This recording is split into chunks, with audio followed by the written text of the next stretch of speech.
فتح مصر۔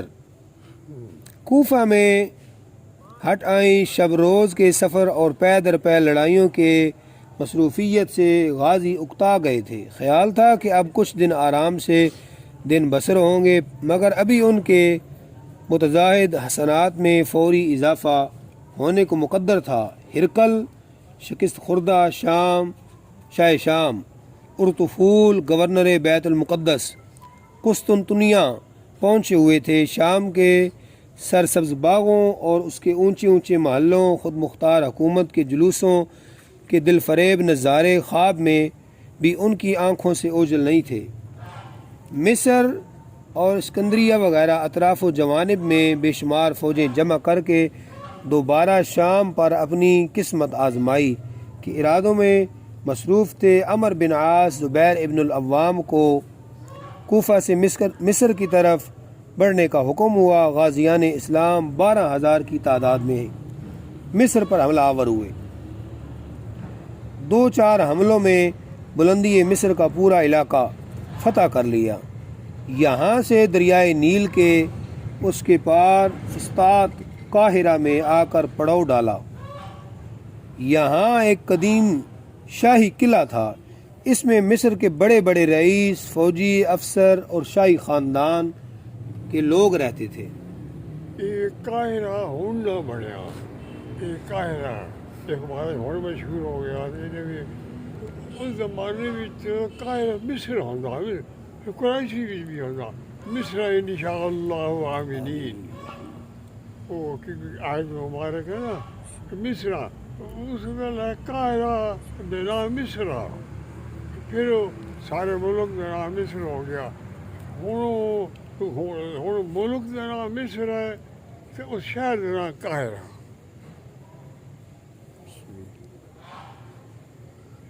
ہرقل نے اس میں بے شمار فوجیں جمع کر لیں، سامان رسد، ہر قسم کے آلات جنگ کا کافی ذخیرہ پہلے سے مہیا تھا۔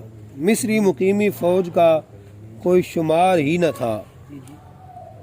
مقوقس قبطی سلطان نے مصر تدبیر جنگ میں مصروف ہوا۔ قلعہ کے باہر دور تک فوجی چھاؤنیوں کا 3 طرف زنجیرہ تھا، جو اپنی استحکامی اور کثرت افواج کے لحاظ سے ہر ایک چھاؤنی ایک مضبوط قلعہ تھی۔ علاوہ اس کے اطراف و جوانب سے قبطی امدادی فوجیں چیونٹیوں کی طرح امڈی چلی آ رہی تھیں۔ عمر بن عاص نے دربار خلافت کو مفصل کیفیت اور اہمیت مقابلہ سے مطلع کرتے ہوئے 30,000 امدادی فوج کی درخواست کی۔ حضرت امیر رضی اللہ تعالیٰ عنہ جواب میں لکھا کہ تمہارے لشکر میں زبیر ابن العوام، عبیدہ ابن صامت، مقداد ابن عمر، مسلمہ ابن مخلد 4 شیران عرب ہیں، ان میں سے ہر ایک تنہا 1,000 کے شمار میں ہے۔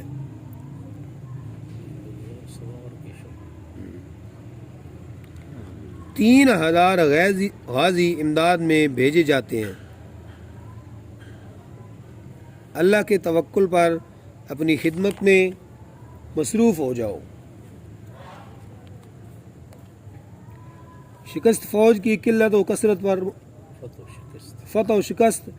کی قلت و کثرت پر موقوف نہیں ہے۔ حسب فیمائش اہل الرائے غازی تدبیر جنگ میں مشغول ہوئے۔ فوجی نقل و حرکت زبیر ابن العوام کے سپرد ہوئی اور بیرونی امداد کی روک تھام پر غازیوں کے گرد آور دستے متعین ہوئے۔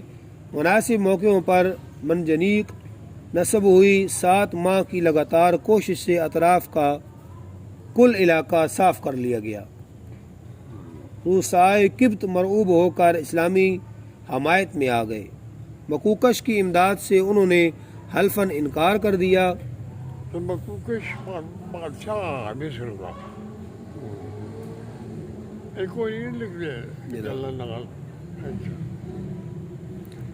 قلعہ کی امدادی محافظ چھاؤنیوں بھی سر ہو گئیں۔ اب جو کچھ تھا قلعہ کی محصور فوج ہی تھی۔ قلعہ نہایت بلند اور برجوں سے محفوظ تھا۔ محصور فوج بیرونی حملات سے بالکل بے فکر تھی۔ غازی حملہ آور ہوئے، نقصان اٹھا کر ہٹ آئے۔ کوئی تدبیر کار بنتی نظر نہ آئی تو تو زبیر اٹھے اور کہا اللہ کے توکل پر آج رات میں حملہ کرتا ہوں اور فتح کیے بغیر واپس نہ آؤں گا۔ موقع پا کر اپنے خاص فوجی دستے کے ساتھ کمندوں کے ذریعے قلعہ کی دیوار پر چڑھ آئے۔ قلعہ میں کھلبلی سی مچ گئی۔ غازیوں کی تلوار نے بہت جلد راستہ صاف کر لیا۔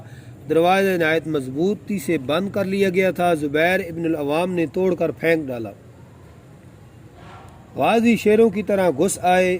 بے دریغ تلوار چلنے لگی۔ قبطی اگرچہ تعداد میں بے شمار تھے اور جان توڑ کر لڑے بھی، مگر زبیر، مقداد، عبادہ، مسلمہ، شیران عرب کے بے پناہ حملوں نے منٹوں میں ہی کشتوں کے ڈھیر لگا دیے۔ قبطی ہمت ہار گئے۔ الامان الامان کی صدائیں بلند ہوئیں اور صلح کی تحریک ہوئی۔